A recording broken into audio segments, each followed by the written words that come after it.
This channel does not promote any violent, harmful, or illegal activities. All content provided by this channel is meant for an educational purpose only. আমার ধারণা রাজনীতিতে না ওই কাঠি effect বলে একটা chapter থাকা উচিত, জানেন তো?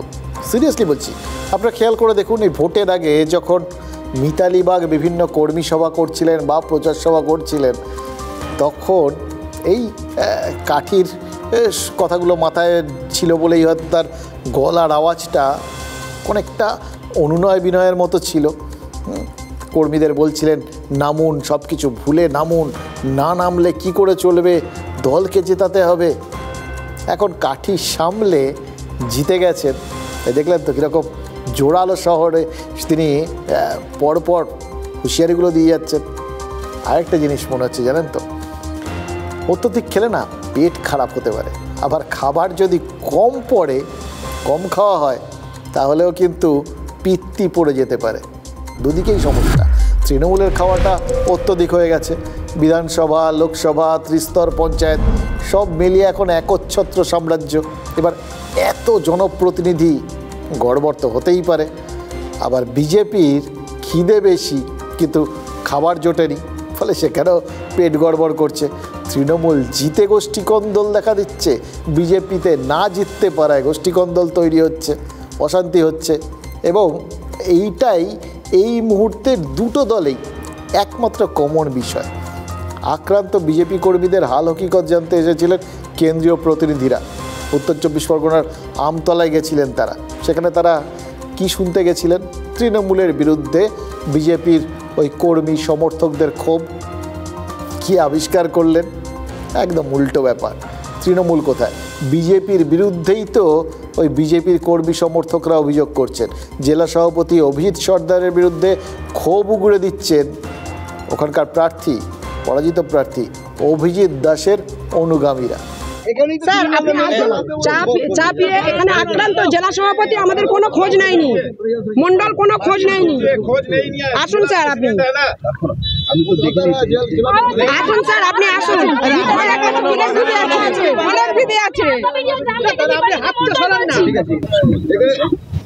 আমি মাত্র এলাম এই টিমের জন্য, আমি বাংলাতে ঘুরবো। আসুন স্যার, গাড়ি আটকাও। দাদা 5 মিনিটের জন্য, 5 মিনিটের জন্য খালি দেখে যান এখানে সামনে। আপনাকে আসতেই হবে স্যার, কোনো মতে গাড়ি ছাড়া যাবে না। ওই ধরনের বিতর্কিত কথার উত্তর দেওয়ার প্রয়োজন আমি বোধ করি না। প্রতারিত এবং বিতাড়িত মানুষজন ববির ওখানে আছে, কিন্তু তাদেরকে যখন আমরা আমাদের জেলা অফিসে আজকে ডেকেছিলাম, তাদেরকে কোনো একটা শক্তি আটকে রেখেছিল, অদ্ভুতভাবে তাদেরকে বঞ্চিত করলো সেন্ট্রাল টিমের সঙ্গে ইন্টারাকশন করতে। ঘর ছাড়া তারাই কি বিক্ষোভ দেখাচ্ছিল মাঝ রাস্তায়? তারা বিক্ষোভ দেখায়নি, তারা চেষ্টা করছিল এনাদের সঙ্গে কথা বলার। তাদেরকে মিথ্যে আশ্বাস দেওয়া হয়েছিল যে এই সেন্ট্রাল টিমও ওখানে যাবে। দেখুন, ভোটের আগে এই যে বারবার বিজেপি নেতৃত্ব বলছিলেন না এনডিএ 400 পার, কোথাও গিয়ে বিজেপি একা 370, মানে সংখ্যাটা এনডিএর জন্য বা বিজেপির জন্য তারা এই 370-400 করে দিয়েছিলেন। সরকার গঠনের জন্য ম্যাজিক ফিগার যে 272, এটাই কিন্তু এই বিজেপি বা এনডিএর ক্ষেত্রে লোকে ভুলে যেতে বসেছিল, ভুলেই গেছিল। যার ফলে যে মুহূর্তে 370-এর থেকে তারা কম পেয়েছেন, লোকজনের মনে হয়েছে এ কি ব্যর্থ। কারণ কিন্তু খেয়াল নেই 272 পেরিয়ে গেছেন তারা সংখ্যাগরিষ্ঠ, তারাই সরকার করেছেন। এই সহজ সত্যিটা আবার নতুন করে লোকের, মানে কোথাও গিয়ে সেখানে ওই বললাম টেনে টুনে 100 পাওয়া কংগ্রেসকে লোকের মনে হচ্ছে বিরাট করে ফেলেছে। অথচ কংগ্রেসের এবারের ফলাফলটা হচ্ছে স্বাধীনতার পর 3য় সর্বনিম্ন আসন। এর আগেরগুলো অবশ্য লাস্ট দুবার আরও কম ছিল। এবার সেই জায়গার থেকে তারা একটু এগিয়েছে। এই একটু এগোনোটা সেটাকেই বিরাট করে মনে হচ্ছে, কারণ কোথাও গিয়ে 400 শব্দটা মানুষের মনের মধ্যে গেঁথেছিল, তত তো পায়নি বিজেপি। তাহলে নিশ্চয়ই তাদের ব্যর্থতা, এটাই লোকের মধ্যে মনে হচ্ছে।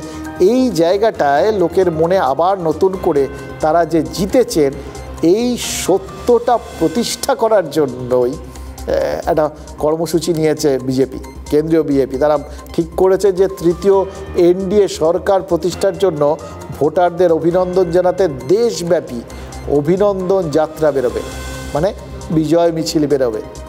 এতদিন পর বিজেপি হারেনি, জিতেছে। ভোটারদের মনে এটা প্রতিষ্ঠা করানোই এখন কেন্দ্রীয় নেতৃত্বের আসল চ্যালেঞ্জ, কারণ এটা না করতে পারলে কর্মীদের তো কাঁধ ঝুলে যাবে। বাংলাতেও তাই জন্যে বিজয় মিছিল বের করবে বিজেপি। বাংলা থেকে দুই কেন্দ্রীয় মন্ত্রী সুকান্ত মজুমদার আর শান্তনু ঠাকুর, এই মুহূর্তে দুজনেই কেন্দ্রীয় মন্ত্রী, তারাই নিশ্চয়ই এই মিছিলে নেতৃত্ব দেবেন। আর সৌমিত্র কাকে সেসব দাঁড়িয়ে দাঁড়িয়ে দেখতে হবে। ভাবুন তো, তারও তো মনে কত স্বাদ ছিল কেন্দ্রীয় মন্ত্রী হবেন, এমনকি মন্ত্রী না করলে তৃণমূলের সঙ্গে যোগাযোগ রয়েছে বলে একটা পরোক্ষে চাপও তৈরি করে রেখেছিলেন। কিন্তু তারপরেও তার কপালে মন্ত্রিত্বের শিখে ছেড়েনি। ব্যর্থ মনোরথ সৌমিত্র কী করছেন? ভালো জিনিস করছেন, সৌজন্য করছেন। ওই বললাম একটু আগে, বিষ্ণুপুরে রাস্তায় এক তৃণমূল নেতাকে দেখে ঢিপ করে প্রণাম ঠুকে দিয়েছেন এবং তারপর বলেছেন সৌজন্য। আর খেয়াল রাখবেন, রাজনীতিতে সৌজন্যও কিন্তু একটা গভীর অর্থবহ বার্তা। বিষ্ণুপুরের ব্লক সভাপতিকে প্রণাম করেছি, আমার অনেক সিনিয়র লিডার তৃণমূল তাদেরকেও প্রণাম করেছি। এই রাজনৈতিক দল আলাদা থাকতে পারে, কিন্তু সৌজন্যবোধ আমি স্বীকার করি। এটা কি একটা মানে সমীকরণ? সেটা এই মুহূর্তে বলা যায় না, তবে আগামী দিন বলবে। শুধুমাত্র বিরোধীর মতো কথাবার্তা বললেই 100 দিনের টাকা না দিলে, প্রধানমন্ত্রী আবাস যোজনা কাজ না হলে শুধু হয়ে যাবে, এটা হয় না। মানুষকে আমাদের অন্যভাবে ভাবতে হবে। তার জন্য বললাম, বৃদ্ধ বা বাচ্চাদের সাথে কখনো ঝগড়া করতে নেই। মতিগতি দেখছি, পাবলিক আমাদেরকেও জিজ্ঞাসা করছি কি হবে কি না হবে। দলের ব্যাপার ভাই, দল যখন করি, দল যদি খেজুর গাছকে বলে মানতে হবে, সেটা কিন্তু আমরা মানতে বাধ্য। তৃণমূল কংগ্রেস জেলা স্তর অনেক টাচ আছে, জেলা স্তরে টাচ আছে, বলছে দাদা আপনি চলে আসুন, তুমি চলে এসো। তুমি তৃণমূলের নেতা নেত্রীরা এরকম অনেক হোয়াটসঅ্যাপ পাচ্ছেন, আমার মাথা নত করে দাও হে তোমার চরণ ধুলার তল। ইতিহাসে পড়েছি, প্রাচীন যুগে দেশ বিদেশের মানুষ পায়ে হেঁটে ঘুরে বেড়াতেন। তারা এভাবে এক জায়গার থেকে হাঁটতে হাঁটতে এক জায়গার থেকে অন্য জায়গায় পৌঁছে যেতেন, এক দেশ থেকে অন্য দেশে চলে যেতেন, এবং তাদের কি বলা হতো? পরিব্রাজক। এবার আজকাল নেতারা এ দল ও দল এত হাঁটাহাঁটি করছেন না, তাদের পরিব্রাজক বলে ডাকতে ইচ্ছে করছে। সবার নামের আগে একটা করে পরিব্রাজক বসে গেলে কি সুন্দর হবে বলুন তো। হিউয়েন সাং বা এরকম টাইপ সব নামগুলো, পরিব্রাজক হিউম্যান সাং, ভালো হবে না? সেরকম সৌমিত্র খা বিজেপির থেকে তৃণমূলের দিকে হাঁটা লাগাতে পারেন, কিন্তু মনে রাখবেন এবারের লোকসভা ভোটে এ ফুল ও ফুল দু ফুলেরই দলবদলু নেতারা কিন্তু ধরাশায়ী হয়েছেন। তৃণমূলে যাওয়া ওই মুকুটমণি অধিকারী, বিশ্বজিৎ দাস বা কৃষ্ণ কল্যাণী সবাই হেরেছেন। একইভাবে বিজেপিতে ফেরা অর্জুন সিং আছেন। মানে কোথাও গিয়ে এই দল বদলুদের প্রতি ভোটারদের না একটা রিজেকশন কাজ করছে, প্রত্যাখ্যান। অনেক করেছো, আমাদের মত নিয়ে এভাবে ছেলে খেলা করার অধিকার তোমাদের নেই, এটা লোক বুঝিয়ে দিয়েছে। এবার যে ভোটারদের নিয়ে নেতাদের সারা বছর চলতে হয়, সেই ভোটারদের কথা, মানে আমার আপনার মতো সাধারণ মানুষের কথা, তাহলে এদের মাথায় থাকে না। কিন্তু সাধারণ মানুষ তাদের কথাটা কিন্তু নিজের মতো করে ঠিক সময় বুঝিয়ে দেয়। আমরাও আজকে একটু আমাদের কথা আপনাদের বোঝাবো, একটু অন্যদের দিকে, মানে আমাদের দিকে আপনাদের তাকাতে বলবো, অন্য চোখে তাকাতে বলবো। কারণ এমন একটা জিনিস আপনাদের দেখাবো না যেটা আমাদের বহু ধ্যান ধারণা বা আমরা যেগুলো আমাদের মনের মধ্যে ঢুকে বসে রয়েছে ওই নেতাদের মতো, তারা ভাবেন এ দলদল করা যায়, কিন্তু ভুল ভাবেন। ঠিক সেরকমই আমরাও বহু কিছু ভাবি, সেইটা যে আসলে ঠিক না, সেটাই আজকে দেখাবো।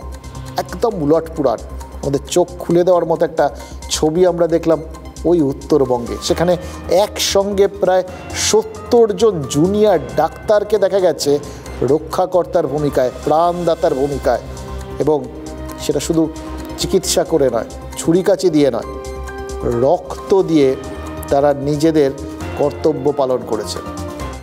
সদ্য হাঁসফাঁস গরম থেকে মুক্তি পেয়েছে উত্তরবঙ্গ, কিন্তু গরম কাটতে না কাটতেই প্রবল বৃষ্টিতে এখন নাকাল দশা। কিন্তু তাতে কি, প্রতি বছর গরম এলেই রাজ্যে দেখা যায় রক্তের আকাল। এবারও তার অন্যথা হয়নি, বাদ পড়েনি উত্তরবঙ্গ। এমন অবস্থায় সোমবার রাঙাপানির কাছে ঘটে গেছে মর্মান্তিক ট্রেন দুর্ঘটনা। হতাহতদের চিকিৎসার জন্য উত্তরবঙ্গ মেডিকেল কলেজে নিয়ে গেলে পরিস্থিতি সামাল দিতে 7-5 না ভেবে কারো অনুরোধ উপরোধ নির্দেশের অপেক্ষায় না থেকে মেডিকেল কলেজের জন্য 70 জন জুনিয়র ডাক্তার স্বতঃপ্রণোদিত হয়ে রক্তদান করেন। মেডিকেল কলেজ এবং ঘটনাস্থলে সহায়তা ক্যাম্প বানিয়ে দেন পরিষেবা।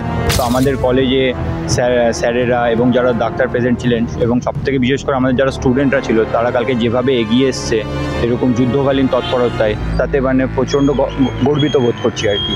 ছাত্র হিসাবে আমরা সকলেই খুশি যে আমরা এই দুর্ভাগ্য সময়ে আমরা সবারই পাশে এসে দাঁড়িয়েছি এবং আমরা প্রথম বর্ষে দ্বিতীয় বর্ষের ছাত্ররা যেভাবে পার্টিসিপেট করেছে রক্তদান দিতে, এটা মানে খুবই ভালো দিক। রক্তের আকাল সামলাতে উত্তরবঙ্গ মেডিকেল কলেজে চিকিৎসকরা রক্ত দিয়ে যখন অবস্থা সামলালেন, তখন চিকিৎসকের অভাব সামলাতে সাপের কামড় খেয়েও হাসি মুখে রোগী দেখে অবস্থা সামাল দিতে দেখা গেল ধূপগুড়ি মহকুমা হাসপাতালের সৃজিতা সাহাকে। মহকুমা হলে কি হবে? জল জঙ্গলে ঘিরে থাকা ধূপগুড়িতে মানুষ আর সাপখোপের যেন সহাবস্থান।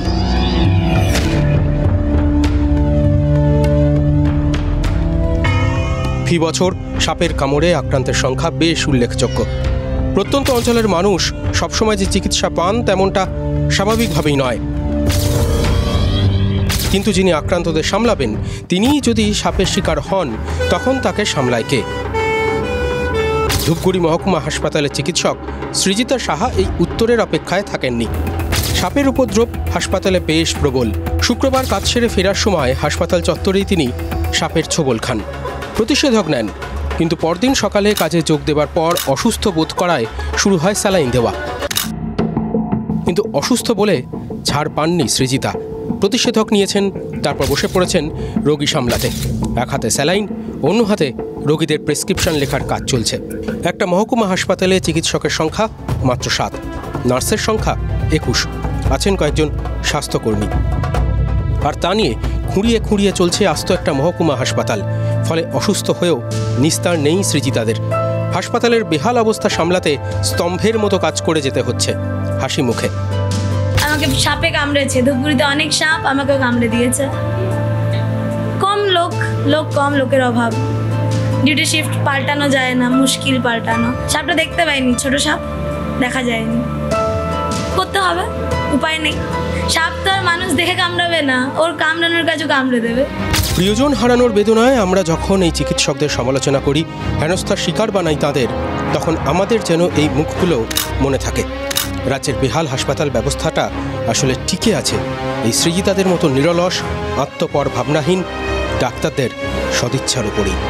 আশায় তো শুধু চাষা বাঁচে না, আমরাও তো বাঁচি। পশ্চিমবঙ্গের চিকিৎসার এই বেহাল ছবি বারবার দেখে আমরা অভ্যস্ত, কিন্তু তার মধ্যেও এই রকম একটা দৃশ্য আমাদের কিন্তু সত্যি অন্যরকমভাবে গোটা বিষয়টাকে দেখতে আশাবাদী হতে সাহায্য করছে। দেখুন, বিপদের সময় চিকিৎসকরা এরকমই তো মানবিক হয়ে ওঠেন, এই ছবিটা আমাদের মনেও কিন্তু থাকা দরকার, বাকি চিকিৎসকদের মনেও থাকা দরকার।